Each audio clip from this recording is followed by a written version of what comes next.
ప్రభునామన మీ అందరికీ వందనాలు తెలియజేస్తున్నాం. ఈ సమయంలో మరి గత వీడియోలో 3 విత్తనాల గురించి మనం ధ్యానం చేసుకున్నాం.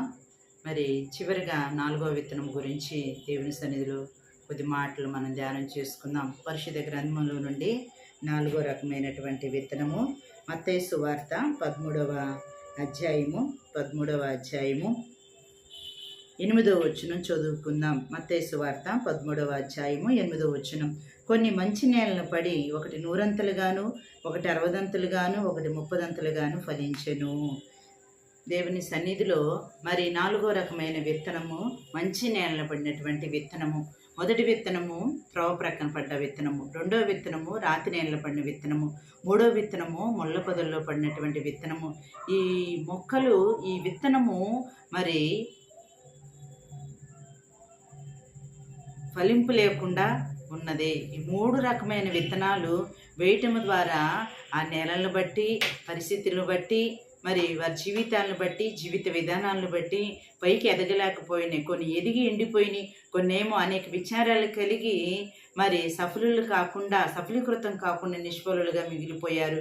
అయితే 4వ విత్తనం, 4వ రకమైన విత్తనం ఏంటనంటే మంచి నేల బట్టి విత్తనము అదంట ఎదిగి ఫలించిందంట. 4వ రకమైనటువంటి విత్తనము కొన్ని మంచి నేలన పడి ఒకటి 100 ఒకటి 60 ఒకటి 30 పడెను.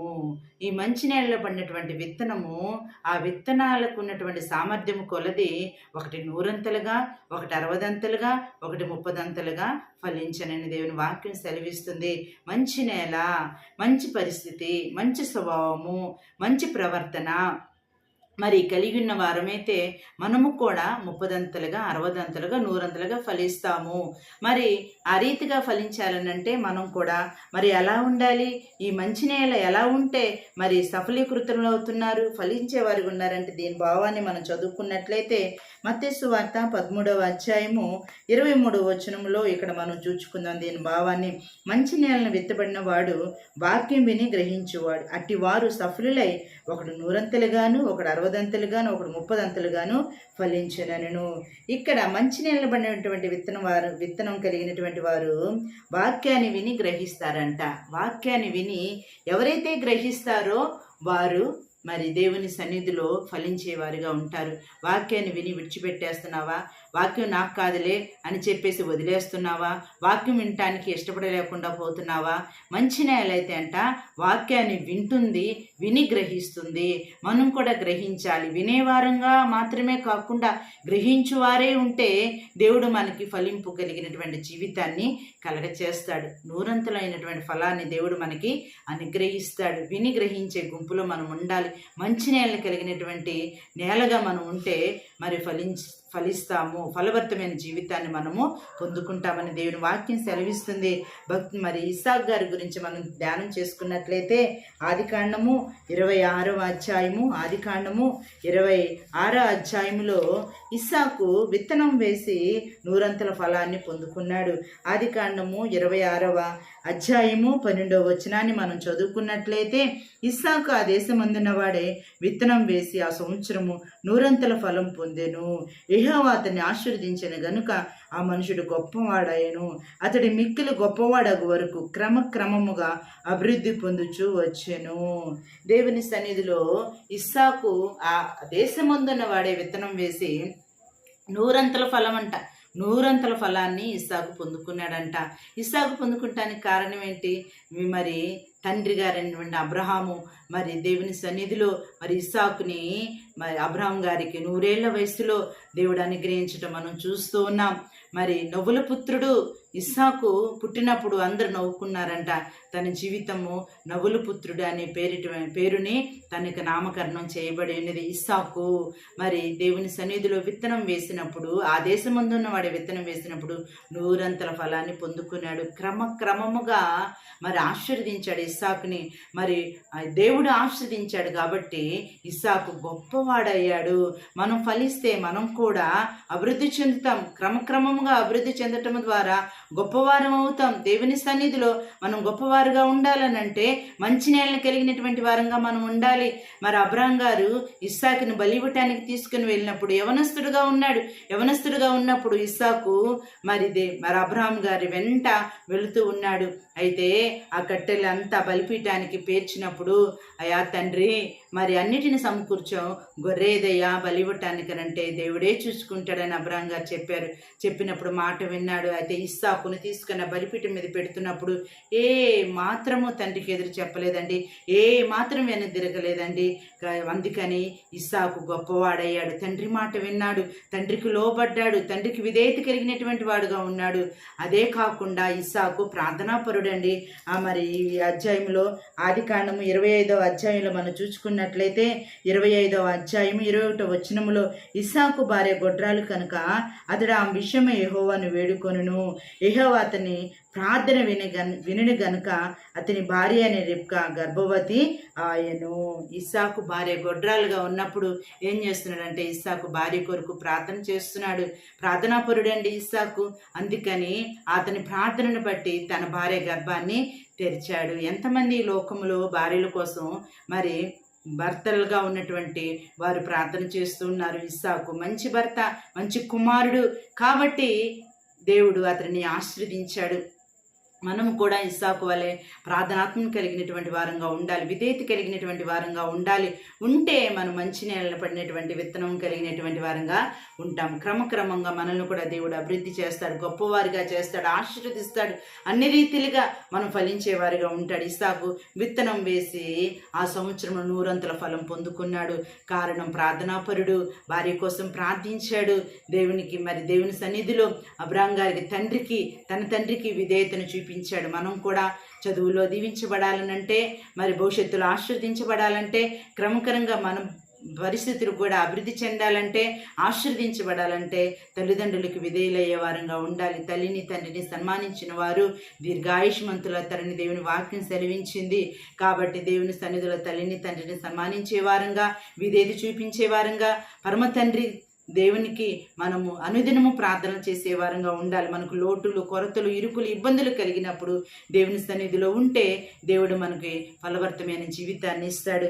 అలాగే దేవుని సన్నిధిలో కీర్తన గ్రంథంలో కూడా మాటను మనం చదువుకుందాం.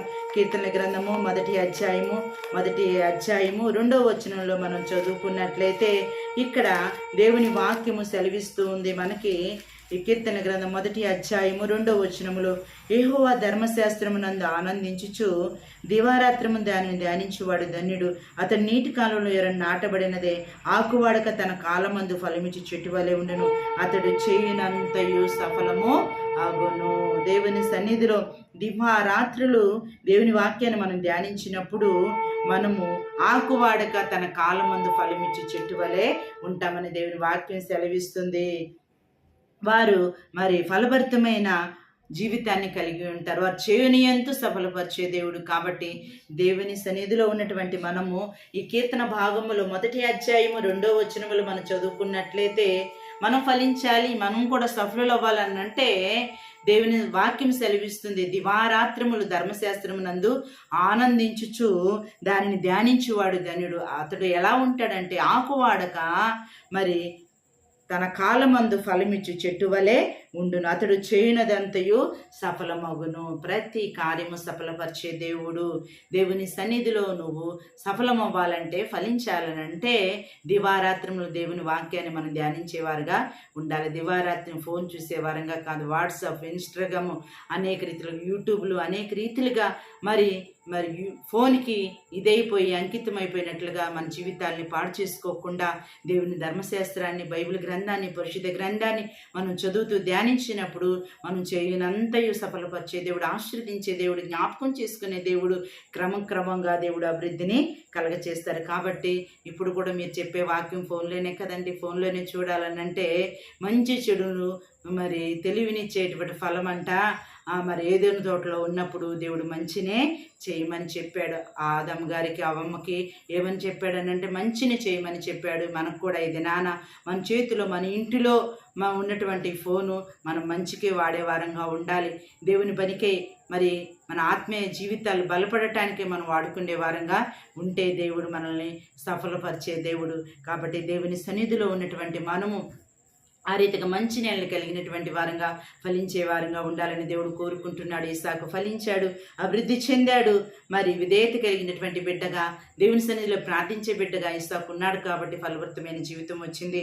ఈ దినాన నువ్వు కూడా అభివృద్ధి చెందాలంటే, ఫలించాలంటే, నువ్వు చేసే కార్యాలను ఫలవంతమైనవిగా ఉండాలని అంటే దేవుని సన్నిధిలో నువ్వు కూడా దేవుని మాటల్ని చదువుతూ ఆనందిస్తూ దివారాత్రులు దేవుని సన్నిధిలో కనపడితే నిన్ను ఫలిస్తాడు, నువ్వు చేయనంత సఫలపరుస్తాడు.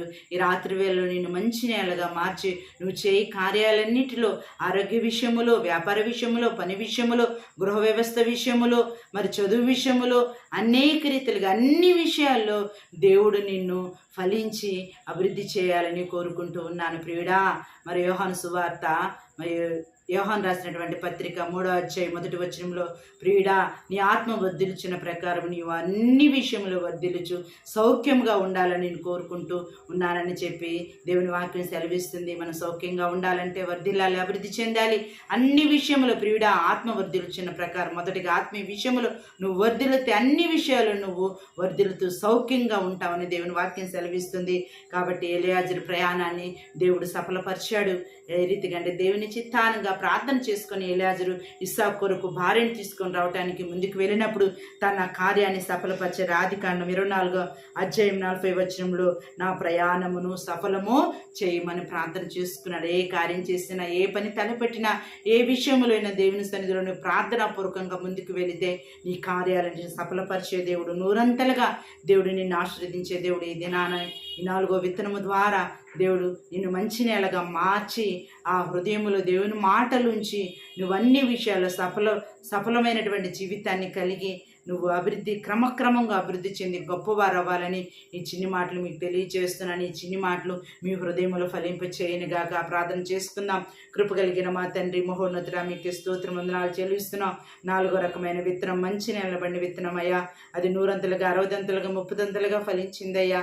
అయా ప్రార్థనా పరులు, విధేయత కలిగినటువంటి వారు, నీ సన్నిధిలో నీ మాటలు నిత్యము ధ్యానించేవారు, ఆనందించేవారు ప్రభువా, నీ సన్నిధిలో ప్రార్థించి ప్రతి కార్యాన్ని ప్రారంభించేవారు, వారి జీవితాలని వారి ప్రయాణాలని సఫలపరిచే దేవుడు అయ్యా, ఆశీర్వదించే దేవుడు అయ్యా, క్రమక్రమంగా అభివృద్ధిపరిచే దేవుడు నాయన. అయా మాటలు వింటున్న నీ బిడ్డలు ప్రభా అయా త్రోవ ప్రక్కన ఉంటే మీ త్రోవలోనికి నడిపించండి. రాతినేళ్ళు కలిగినటువంటి వారిగా ఉంటే నాయన వేరు లోతుగా నాటబడే మన్ను కలిగినటువంటి జీవితాలుగా వారిని ఆశీర్వదించండి. అయా ముళ్ళ పొదల్లో కలిగినటువంటి విత్తనం కలిగినటువంటి వారిగా ఉంటే నాయన అయ్యక విచారం నుంచి విడిపించి నాయన ధనమోసము నుంచి విడుదల కలిగచేసి నాయన మంచి నేళ్ళు కలిగినటువంటి వారిగా ఆశీర్వదించయ్యా. ప్రార్థనా పరులుగా, మీ యందు భయభక్తులు కలిగినటువంటి వారుగా, నీ మాటలు నిత్యము ధ్యానించేవారిగా, నీకు విధేయులయ్యేవారిగా, ప్రతి కొరత కలిగినప్పుడు ప్రతి విషయంలో ప్రభా నీ మీద ఆధారపడి ప్రార్థించే బిడ్డలుగా ఆశీర్వదించమని మీ సన్నిధిలో వేడుకుంటున్నానయ్యా. నీ మాటలు విని ప్రభా ఎవరైతే ప్రార్థనలు ఏకీభవిస్తున్నారో, ఏ కొరతల్లో, ఇరుకుల్లో, ఇబ్బందుల్లో ఉన్నారో వారి నాయన ప్రభ జ్ఞాపకం చేసుకొని అన్ని విషయాల్లో వారిని అయా నా తండ్రి ఆత్మీయ విషయంలో వర్ధిల్ల చేస్తూ అన్ని విషయాల్లో వారిని సౌఖ్యంగా అయా నా తండ్రి ఫలించేవారిగా, అభివృద్ధి చెందేవారిగా ఉండి అయా జ్ఞాపకం చేసుకోమని, వారిని ఆ రీతిగా జ్ఞాపకం చేసుకొని దీవించి నిండాలుగా వర్ధిల్ల చేయమని, నూరంతల ఫలముతో ఇది నాన్న ప్రియబిడ్డలందరినీ మీరు నింపి బలపరిచి సహాయం చేయమని మా ప్రియని యేసుక్రీస్తు నామం పేరిట ప్రార్థించి అడిగి వేడుకుంటున్నాము తండ్రి. ఆమేన్. ప్రభు మిమ్మల్ని అందరినీ దీవించి ఆశీర్వదించునుగాక. మరి 4 రకాలైన విత్తనాల గురించి ధ్యానం చేసుకోవడానికి దేవుడు కృపను చూపించాడు. ఈ 4 రకాలైనటువంటి విత్తనాలు మీ హృదయాల్లో దేవుని మాటలు ఫలింపచేయాలని, మీరు అనేక రీతులుగా ఆశీర్వదించబడాలని, దీవించబడాలని నేను కోరుకుంటూ ఉన్నాను, ఆశిస్తూ ఉన్నాను, ప్రార్థిస్తున్నాను. మీకైన వ్యక్తిగత సమస్యలు ఉంటే దేవుని సన్నిధిలో మరి మాకు తెలియచేయండి. మీ కొరకు మేము ప్రార్థన చేస్తాం. ఏ సమస్య అయినా, ఏ కష్టమైనా, ఏ ఇరుకైనా, ఏ ఇబ్బంది అయినా మేము నమ్మకం కలిగి మరి మీ కొరకు మేము ప్రార్థన చేస్తామని మేము హామీ ఇస్తున్నాం. దేవుని సన్నిధిలో మీ అందరి కొరకు ప్రార్థన చేయాలని ఆశతో ఉన్నాను. మీరు ఏ బాధల్లో, వ్యాధుల్లో, కష్టాల్లో, నష్టాల్లో, ఇరుకుల్లో, ఇబ్బందుల్లో ఉంటే మాకు తెలియపరచండి. మీకు ఫోన్ నెంబర్ ఇవ్వబడుతూ ఉంటుంది. మా యూట్యూబ్ ఛానల్ కామెంట్ చేసినా సరే మేము మీ కొరకు ప్రార్థన చేయడానికి సిద్ధంగా ఉన్నాము. అలాగే లైక్ చేయండి, షేర్ చేయండి, కామెంట్ చేయండి, సబ్స్క్రైబ్ చేసుకోండి. అనేక మందికి మరి దేవుని మాటలు వినిపించే వారిగా మీరుంటే దేవుని రాజ్యానికి వారసులు అవుతారు. నశించిపోతున్న ప్రతి దాని కోసం దేవుడు, ప్రతి ఒక్కరి కోసం దేవుడు ఈ లోకానికి వచ్చాడు. ఏ ఒక్కరు నశించిపోవటం దేవునికి ఇష్టం లేదు. కానీ ఏదో ఒక రీతిగా దేవుని మాటలు వినపడితే వారిని రక్షించడానికి దేవుడు సిద్ధంగా ఉన్నాడు. కాబట్టి దేవుడు కార్యం చేసే దేవుడు. కాబట్టి దేవుని సన్నిధిలో మరి మీరు ఈ రీతిగా నాకు సహాయం చేయాలని నేను కోరుకుంటూ ఉన్నాను. ప్రభు మిమ్మల్ని అందరినీ దీవించి ఆశీర్వదించునుగాక. ఆమేన్.